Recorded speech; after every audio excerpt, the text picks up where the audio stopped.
大家好，我是冯小厨，今天分享皮蛋瘦肉粥和芝士牛肉卷的家庭做法，希望大家会喜欢。这是我提前浸泡了半个小时的米，我是用的煮干饭的米，这种细长条的。朋友们煮粥的话，米不需要太多，大概1杯的量就可以了。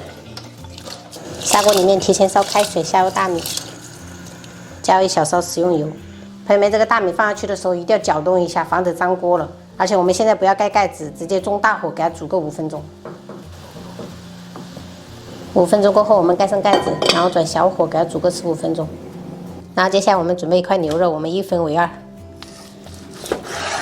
这一半我们等一下做那个牛肉饼，因为我担心就是皮蛋瘦肉粥不顶饱。我们先顺着纹路给它切片，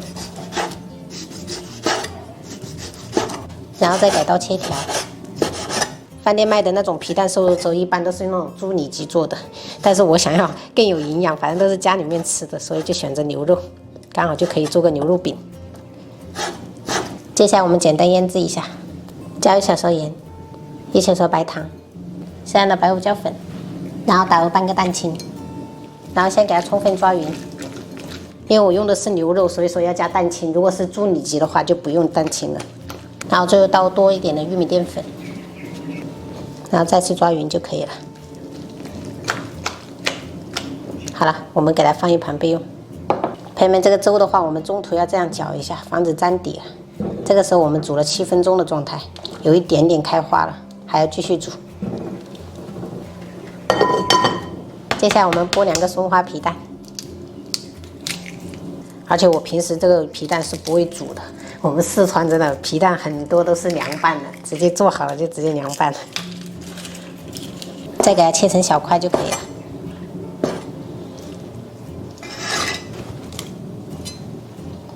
切一点姜丝备用。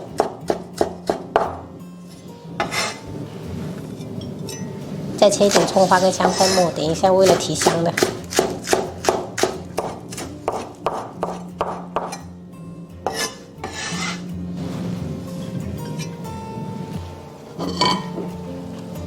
朋友们看一下，这是煮了15分钟，像这样全部开花了，而且有点浓稠了就可以了。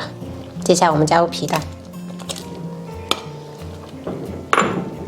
然后我们皮蛋下下去过后，我们再盖上盖子，再给它煮个3分钟，主要就是让这个皮蛋的味道煮到这个粥里面去。接着我们下入姜丝，然后下入牛肉。这个牛肉切记不要跟那个皮蛋一起下去，不然的话，这牛肉煮太久的话会老。搅拌一下，让这个牛肉受热均匀一点。然后10秒左右，我们开始调味，加1小勺盐，1小勺鸡精，适量的胡椒粉，然后再煮个30秒。朋友们，这样煮皮蛋瘦肉粥真的超级好吃，就跟店里面卖的一样。最后我们倒入葱花跟香菜，然后淋一点点芝麻香油增香。这个皮蛋瘦肉粥真的看着都有食欲。然后我们直接关火，把它盖上盖子，等一下我们把牛肉卷做起来再开吃。朋友们，牛肉饼的话，我们把食材准备好了，这个是牛肉粒，然后洋葱粒，还有青红椒，这个是用的彩椒，所以不辣，还有一点点葱花。我们先来炒，锅中倒食用油，然后先下入洋葱煸炒，炒香以后，我们下入牛肉粒。炒至变色以后，我们喷1圈料酒，接着我们转小火调味，加一丢丢盐，1小勺白糖，少许酱油，一点老抽上色，最后来1勺黑椒汁，然后开中火翻炒均匀。炒出香味以后，我们下入青红椒，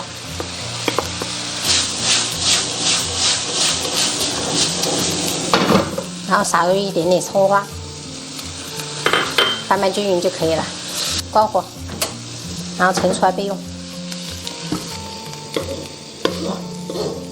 然后准备手抓饼，加入炒好的牛肉，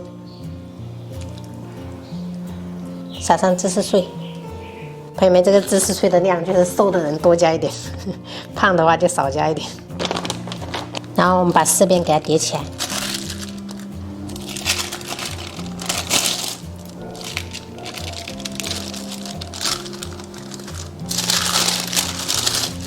平底锅不用倒油，直接下入牛肉饼，小火煎。然后煎至一面定型，我们翻一下面。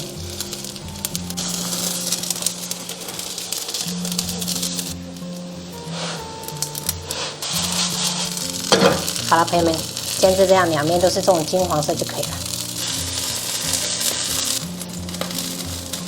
这牛肉饼做好过后，这个皮蛋瘦肉粥的温度刚刚好，也不会烫嘴。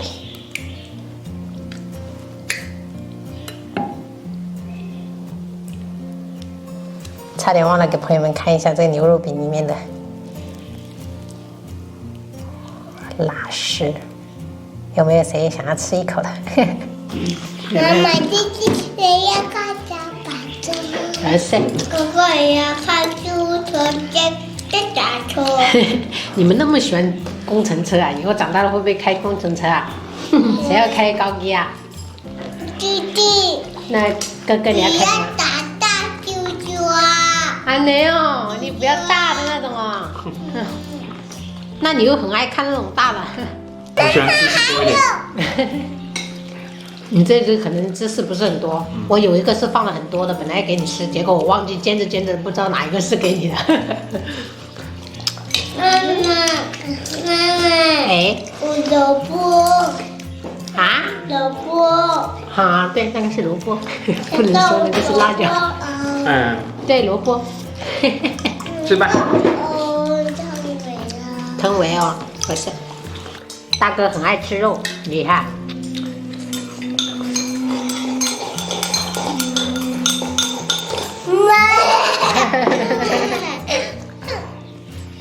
阿弟要不要吃肉？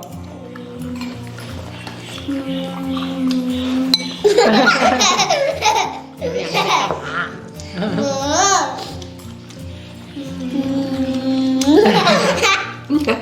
小心烫啊，宝贝儿。羞哦？我羞哦，要小心。妈妈别追求呀。你的才是臭脚丫。